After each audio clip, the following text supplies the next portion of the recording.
This lesson talks about scientific notation, which is a really nice way to take really large numbers and condense them so they're much smaller. You'll be taking numbers and expanding them, and you'll also be looking at numbers and condensing them into that small scientific notation form. And what we can do with this is we can take something like the age of Earth, which is 4,600,000,000 years ago, and we can condense that into a number that looks like this, 4.6 times 10 to the ninth years. So by looking at that, we can say then, okay, we have to move the decimal point 9 places from where it is to the right in order to get 10 to the ninth.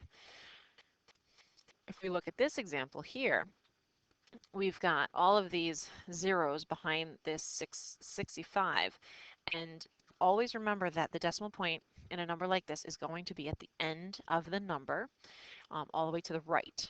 So if we want to condense this down into scientific notation, what we need to do is move the decimal point in between the two numbers other than 0 and count how many times it takes us to move to that place. So we're going to put the decimal point between the 6 and the 5. So we get 6.5, but we have to count how many places. So if you follow the mouse, it's going to be 1, 2, 3, 4, 5, 6, 7 times we had to bounce to get in between the 6 and the 5. So we get 6.5 times 10 to the 7th. We can also take a number that looks like this, and this one's already been written in scientific notation, and we have to expand it.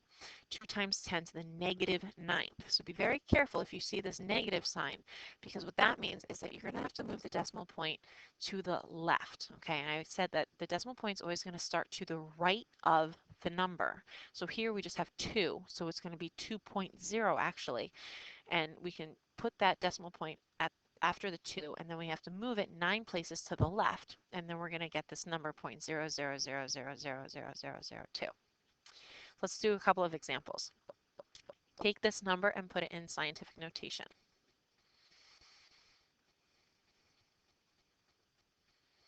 You should have come up with 7.8 times 10 to the 11th. You move the decimal from the right, because this is the end of the number. This is where the decimal point would be. 1, 2, 3, 4, 5, 6, 7, 8, 9, 10, and 11 places to get between the 7 and the 8. So we get 7.8 times 10 to the 11th. Let's do another one. 2.5 times 10 to the negative 5th.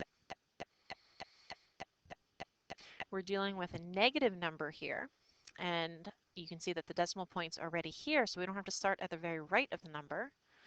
And we're going to take that decimal point, and because it's a negative, we're going to move it to the left, and we're going to move it to the left 5 times, and that should give you a number that looks like this, 0.000025.